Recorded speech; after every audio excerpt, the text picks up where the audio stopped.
what's the mindset that you wish you would have had then that you happen to have now? I live by this. I call it the three rules of leadership. Number one, lead yourself. I think I had gotten off course with that. And oftentimes people don't fully understand that. People think leadership is telling other people what to do. And there's a lot of leaders out there who lead that way, but they're horrible leaders of themselves. Is that how you led in the beginning when you were a poor leader? Well, like, how did you lead as a poor leader? oh yeah, I was leading like that. Okay, that was okay, right. gotcha. And then there's a lot of leaders that make that mistake. So I often tell people 70% of leadership is leading yourself.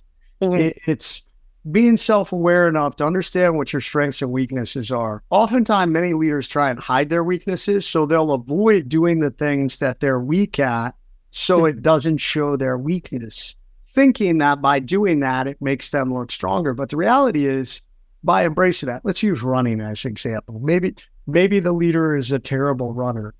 So there are some leaders who will just avoid running. You know, every time there's a run, they have an excuse why they're not at the run or whatever it is. But that doesn't build respect. And it doesn't say, hey, I lead myself. I attack my problems head on.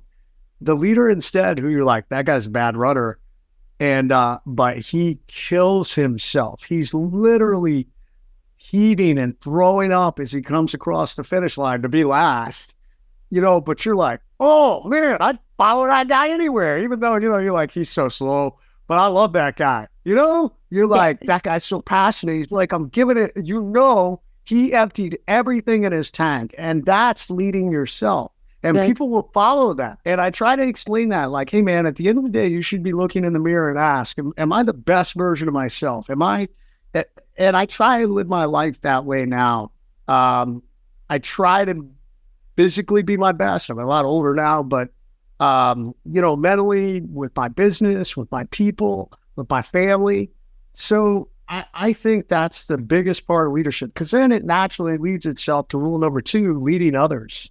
They're naturally willing to follow you because you've shown that, hey, this guy, he's or she is committed. They're goal setters. They accomplish their goals. People will follow success. And the other part of leading others is allowing your people to grow. Give them the right and left limits, kind of like my leader did in that situation where he didn't need the credit. He allowed us to grow. He allowed me to grow, and he allowed the platoon and the troop to grow by me being in that leadership position and navigating through that problem. And good leaders, I think, will recognize that also. It's no different in parenting. I'm trying to explain this to parents. Stop micromanaging your kids. Like, let them go out and make some mistakes. I mean, obviously you need to step in if they're going to do something that creates long-term damage. But at the end of the day, you're trying to grow your kids into functioning adults that can make decisions on their own. Sometimes they're not going to make the best decisions, but that's okay. They learn from that. Let them get in trouble a little bit, and they'll learn from it. My daughter did this. My daughter got in trouble, and they were going to, I won't get into the details of what happened. One of her friends got busted with something, and they were just going to let my daughter off. And I was like, no. I was like, I want her to do community service. And she was mad at me, but I was like, I want you to learn, like, there are repercussions for making bad decisions in this life. There's no long-term impact, but it was a lesson. I think good leaders help do that. We hold our people accountable and help them grow and learn. And then the last part is leading always. And that part, it's easy to lead in the good times. It's stepping up and leading in the hard times. And, when I was wounded, that was a great example of that.